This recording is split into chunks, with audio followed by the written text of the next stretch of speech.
Hebrews 11:26. Moses regarded disgrace for the sake of Christ as of greater value than the treasures of Egypt, because he was looking ahead to his reward. Again, the word because, critical word. First of all, it's fascinating, isn't it, to think of Moses and Christ in that same sentence. Disgrace for the sake of Christ? Was Moses thinking about Christ? Or is it simply that Father, Son, and Holy Spirit, it was disgrace for the sake of God?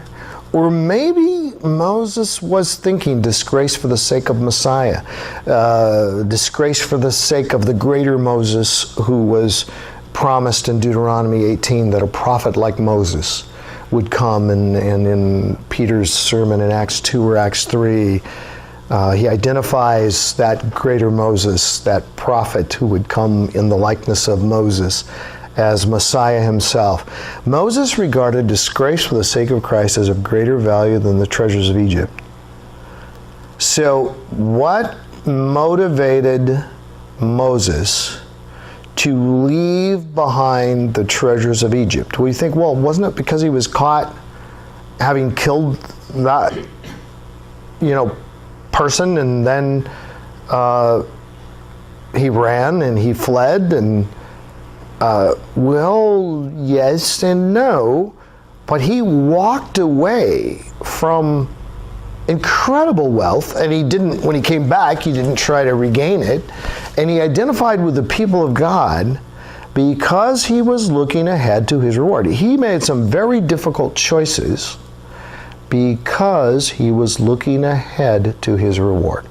And I guess that would be a good one to end with, in that it just reminds us that this reward, this is not bad stuff. And again, when I get these letters, I have to tell you, I just sometimes, how can you talk about rewards with all Christ has done for us?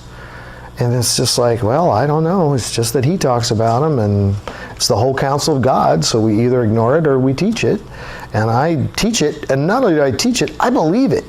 I believe, even though of course I don't deserve salvation, in the ultimate sense, I don't deserve reward. And any reward I'll ever receive at his hand, and I'm not saying it will be much, but in that day, each person will receive his praise from God. So there'll be something.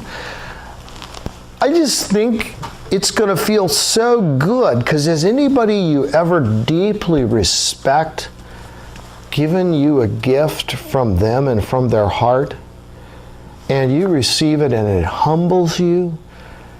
You don't want to say, that's of no value. I don't care about that. I care about it because he cares about it. Well done, my good and faithful servant. Well done. That itself is reward. And that's a reward we should anticipate and rejoice in, and it should motivate us. We should be looking forward to that reward.